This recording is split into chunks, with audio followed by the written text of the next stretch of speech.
Halo guys, bertemu lagi dengan saya Abi Arumi di Arumi Vlog. Hari ini kita akan membuat sebuah video tentang beasiswa. Nama beasiswanya itu Stunet guys. Jadi kalian pasti sudah tahu tentang beasiswa Stunet dan seperti apa beasiswanya. Dan hari ini kita akan menginformasikan buat kalian, dan ini akan bagus sekali buat kalian yang lagi nyari-nyari beasiswa dan informasi beasiswa. Nah, di samping saya ini ada salah satu mahasiswa Indonesia yang lagi kuliah di Groningen, Belanda, guys. Nah, lagi mengambil beasiswa S2 Master ya, Erin ya. Nah, Erin nama lengkapnya apa nih, Erin? Ya, halo semua. Perkenalkan, nama saya Asteri Nazarnia. Saya mahasiswa Master di International Economics of Business, University of Groningen. Oke.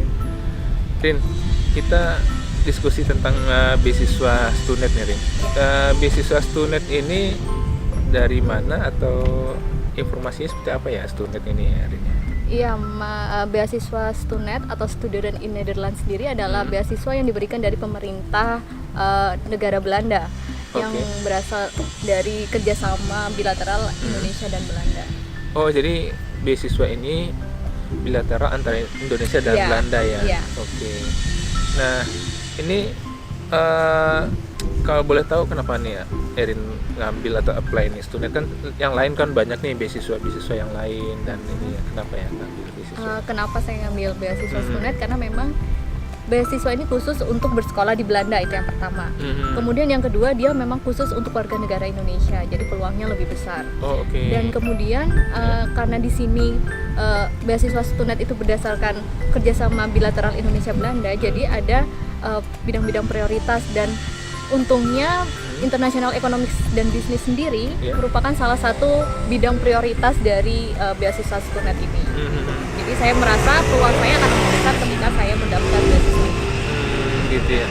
Terus kalau boleh tahu programnya apa saja yang ada di Stunet ini? Ya, Stunet sendiri adalah beasiswa untuk master. Tapi selain master sebenarnya juga ada untuk short course dan tailor something gitu. Sebenarnya saya juga kurang tahu. Cuman untuk master sendiri itu adalah beasiswa yang saya ambil sekarang. Oh gitu. Terus kalau syarat-syaratnya gimana, Din? Kalau kan ada syarat-syarat, kalau kita mau daftar itu ada syarat-syarat dan ketentuannya ya? Iya. Nah, untuk beasiswa Stunet yang penting banget untuk para apply kan adalah kita harus memiliki letter of acceptance dari salah satu universitas di Belanda. Gitu ya. Jadi berarti kita harus diterima dulu ya di Belanda ya? Benar. Jadi tidak bisa yang conditional LOE pun nggak bisa, karena beasiswa ini itu tidak bisa di-defer untuk tahun depan. Jadi ketika Anda diterima, maka tahun itu Anda harus berangkat gitu. Jadi pastikan bahwa telah memiliki LOE terlebih dahulu. Oh, berarti oke. Nah, kalau waktunya nih kan kita harus punya LOE.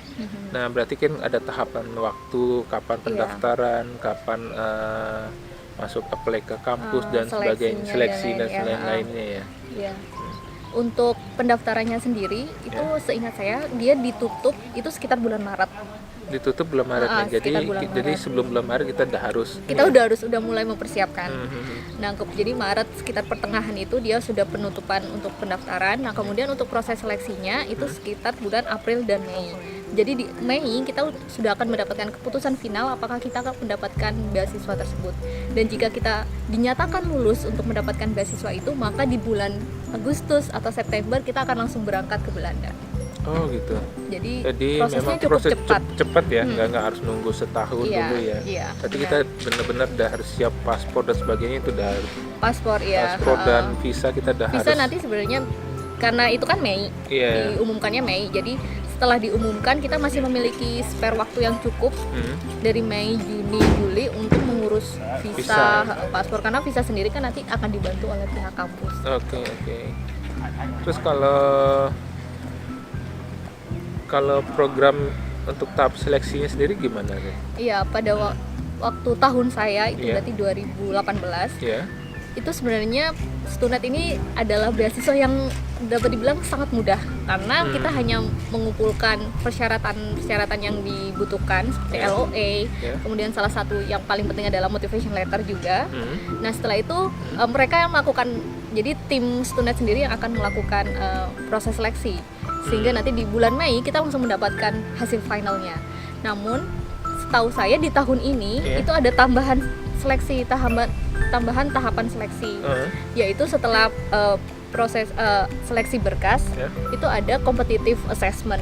Jadi ada tahapan satu lagi untuk beasiswa ini gitu di tahun ini, mulai tahun ini. Erin punya ini nggak ya, saran-saran buat teman untuk bagaimana langkah-langkah yang harus diambil untuk supaya bisa dapat beasiswa ini ya? Misalnya apa clue-clue lah, semacam clue yang buat teman-teman supaya teman-teman ini dengan dia mengapply tidak gagal ya. Ya, jadi sebenarnya saya juga dulu sempat gagal untuk mengapply di Stunet ini. Jadi sepengalaman saya yang perlu kita pastikan adalah bahwa kan tadi saya bilang bahwa Stunet ini merupakan program beasiswa kerjasama bilateral Indonesia Belanda. Dan di mana di sini ada program-program prioritas dari beasiswa ini sendiri, ada 4, yaitu transport, logistik dan infrastructure, kemudian security and rule of law, agri-food dan horticulture, dan yang terakhir adalah international trade, finance and economics. Jadi ketika kalian merasa bahwa jurusan yang kalian ambil itu berada pada lingkup dari sektor-sektor ini, maka kalian perlu sedikit merasa yakin bahwa peluang kalian lebih besar. Jadi kita mendapatkannya lebih peluang untuk mendapatkan beasiswa ini lebih besar. Itu yang pertama. Jadi pastikan bahwa kalian memiliki studi yang relevan dengan apa yang diinginkan oleh Stunet itu sendiri. Kemudian yang kedua adalah dari motivation letter, karena memang motivation letter ini sesuatu yang penting. Karena proses seleksinya banyak dari situ. Itu kalau saya waktu yang dulu itu kayak emang asal banget bikin motivation letternya gitu. Nah, waktu yang kemarin yang pertama itu yang agak itu kayak ya udah bikin ternyata kirim gitu. Nah, ternyata yang kedua nggak lulus. Dan itu nggak lulus gitu. Terus akhirnya yang kedua saya akhirnya mulai mengajak teman. Jadi jangan percaya pada apa yang kalian tulis. Kalian butuh second opinion gitu. Jadi opini dari teman-teman yang lain untuk apakah itu mereview. sudah cukup bagus untuk menggambarkan kemampuan kamu gitu. Karena setahu saya orang Belanda itu ingin sesuatu yang konkret. Jadi jangan membuat motivation letter itu yang normatif gitu. Misalnya saya ingin berkontribusi lebih aktif gitu. Tapi kalian nggak tahu kontribusinya dalam hal apa.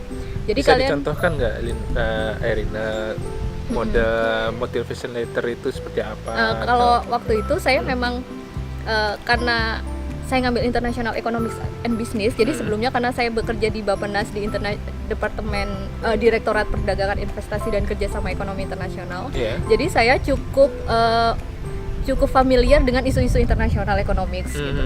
Jadi di situ saya membawa masalah yang ingin saya selesaikan, di mana pada saat itu adalah saya tentang anti dumping, jadi tentang kebijakan anti dumping di Indonesia gitu. Saya merasa bahwa mungkin selama ini aplikasinya belum tepat. Nah, disitulah saya bilang di motivation letter saya bahwa saya membutuhkan studi ini untuk memberikan kontribusi dan pemikiran yang lebih baik tentang anti dumping itu sendiri. Berarti ada nilai plusnya yang dimunculkan di sini ya. Jadi pokoknya jangan ngomong-ngomong doang, jangan normatif lah istilahnya. Jadi kalian harus tahu kalian mau ngapain. Berarti kita harus cari dulu informasi sebanyak-banyaknya tentang motivation letter ini. Dan langkah-langkah dan langkah-langkahnya 1, 2, 3 yang harus kita lakukan ya. Dan satu lagi yang waktu saya gagal sebelumnya, itu tuh saya juga kurang tahu apakah ini berpengaruh banget dalam penilaian. Tapi di situ kan di Stunet itu ada skema co-funding. Jadi kayak dia memberikan ruang bagi kita mau berkontribusi apa nih dalam pendidikan kita. Jadi misalnya kita cuma ingin tuition fee aja, atau kita pingin living cost aja yang di cover oleh Stunet.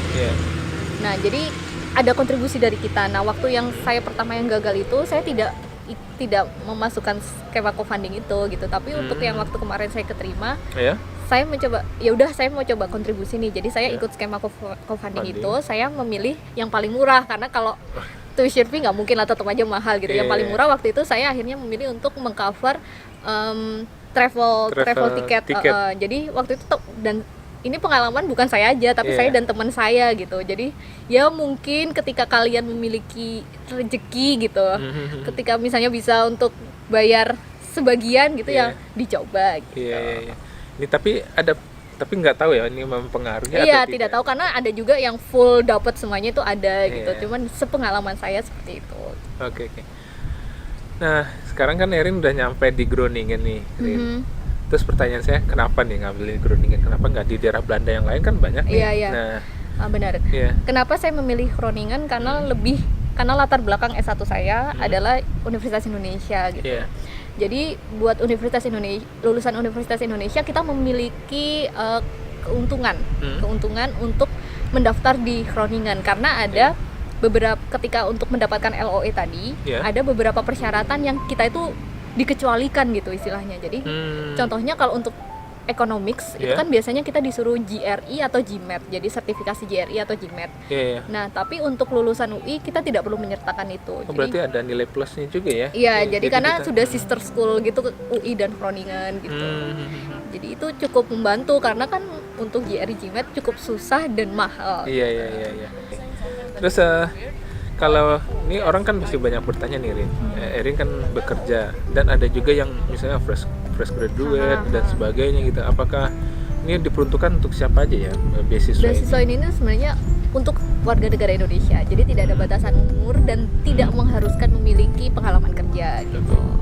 Tapi ketika Anda sudah bekerja ya maka nanti ada tambahan persyaratan, yaitu kayak employer statement. Jadi apakah memang employer Anda itu memperbolehkan Anda untuk melanjutkan sekolah. Oh gitu. Berarti ibaratnya kalau kita kerja, jadi kita harus ada semacam surat izin lah ya. Iya. Tapi kita nggak kayak OKP. Kalau OKP kan harus tetap di instansinya dan harus digaji dan nanti dia pulang harus kembali ke situ gitu. Kalau ini tidak. Di sini enggak ya. Oke. Berarti ini bebas untuk siapa saja fresh graduate atau lagi orang yang bekerja itu bebas ya. Dan tidak ada batasan umur. Tidak. Tidak ada batasan umur. Ini penting buat kalian guys yang lagi benar-benar kebelet nyari beasiswa nih. Nah, ini kesempatan bagus nih buat kalian nih. Karena peluangnya sangat besar sekali ya. Iya, dan jangan menyerah sih. Maksudnya saya juga pernah gagal tapi dicoba lagi. Iya. Terus ini, Rin, kalau kita sudah dapat beasiswa ini, berarti ada fasilitas-fasilitas yang diberikan ke kita ya. Nah, fasilitas apa aja yang diberikan oleh Stunet ke kita? Yang diberikan Stunet itu tergantung apa yang kita mintakan. Tadi seperti saya bilang ada skema co-funding. Nah, tapi secara konsep, secara umum dia mengcover tuition fee, kemudian living cost, kemudian travel ticket, visa, dan juga bahkan menurut saya menjadi kelebihan dari Stunet adalah sebelum kita berangkat itu kita diberikan pembekalan untuk bahasa Belanda dan culture. Jadi kita ada sebulan gitu. Kita belajar tentang culture Belanda dan bahasa Belanda gitu. Jadi kayak 8 to 5 waktu itu saya belajar di kedutaan. Berarti kita diinformasikan tentang apa yang kebiasaan-kebiasaan di Belanda dan itu cukup membantu. Iya, berarti dan dasar-dasar bahasa Belanda gitu ya. Iya. Wah, bagus juga ya. Iya. Di beasiswa lain atau program-program lain itu jarang kan? Jarang karena ada yang ini kayak memang gini. khusus untuk Belanda, jadi mungkin inilah yang kayak kelebihan yang didapatkan ketika kita kesempatan emas banget nih ya. Iya. Terus gini, Rin, kalau kita udah selesai masa kuliah di sini, Rin kan masa kuliahnya 1 tahun. 1 tahun ya. Iya. Kalau masa kuliah itu ada 1 tahun atau 2 tahun gitu? Iya, ada untuk yang 2 tahun itu biasanya untuk yang research. Research ya. Jadi research master jadi 2 tahun ya. Tapi kalau yang master biasa itu 1 tahun. Iya. Oke. Terus kalau setelah kita selesai dari universitas atau udah tamat, itu ada kewajiban nggak kita harus balik ke Indonesia dan enggak sih? Enggak ya? Enggak sih, cuma sadar diri aja gitu. Sadar diri aja. Sadar diri seperti apa nih, Rin? Iya, karena kan ini kita kayak motivation letter kita aja loh, kita ingin berkontribusi buat Indonesia gitu. Ketika kita udah keterima terus udah terlena dengan kehidupan sini dan gak balik, ya kayak kurang sadar diri aja menurut saya gitu. Oke. Berarti kita harus memberikan kontribusi yang terbaik buat Iya, negara kita guys. Jadi kalian yang memang sih di sini nyaman banget ya. Iya. Nyaman, sangat nyaman, sangat Semuanya nyaman. udah Semua enak. tertata rapi. tertata rapi, teratur, sistemnya Iya, tertata. iya benar. Dan membuat kita benar-benar betah di sini. Dan jangan kebetahan ini Buat kita nggak balik. lupa dengan Iya, negara kita yang benar, telah benar. memberikan kontribusi ke kita guys. Iya, benar. Nah, ini pertanyaan terakhir nih Rin. Apa nih suka dukanya selama kuliah di Groningen, Rin? Sukanya adalah pengalaman baru, hidup Iya. di negara Eropa, hidup Nah. dengan bule-bule yang Iya. selama ini kita kayak ngelihat, bule pasti pinter. Iya. Kayak kita udah minder duluan gitu Iya. ya. Ternyata sebenarnya kita bisa kok berkompetisi dengan iya mereka. betul. Cuman masalahnya adalah kalau saya sendiri adalah di kendala bahasa gitu, karena memang bahasa Inggris saya mungkin bukan yang advance banget gitu. Iya. Jadi ketika pertama kali datang, pertama kali kuliah, terus tiba-tiba harus membaca jurnal banyak banget. Nah, itu tuh kayak kita baca satu paragraf itu aja, ini apa toh maksudnya yang kayak gitu. Iya. Jadi emang harus membaca kayak gitu. Jadi emang kuliah di luar itu tidak seindah di Instagram. Oh, gitu. menurut saya. Karena kita berdarah-darah di balik ini semua. Iya. Tapi it's difficult but worth it gitu. Mhm. Kayak ini layak untuk diperjuangkan. Oh, oke. Iya. Dengan cuaca gimana? Dengan kondisi cuaca dan Iya, cuacanya bikin galau banget, apalagi kalau udah Galau, winter kan, itu iya. kayak gloomy, terus jurnal banyak, tugas banyak, itu emang ini sih sesuatu kayak kita nggak lihat matahari, itu emang galau banget gitu, kayak Iya. sedih rasanya, apalagi kalau kayak saya yang jauh dari keluarga ya, itu kayak Iya. sedih, kangen gitu. kayak homesick ya. Tapi enaknya di Groningen sendiri adalah di sini kan komunitas orang Indonesianya cukup bagus ya, Iya, jadi itu yang membuat mereduce rasa homesick kita gitu. Jadi kayak Oke. banyak teman-teman dari Indo. Jadi itu yang buat kita masih tetap semangat ya. Iya, masih tetap bertahan.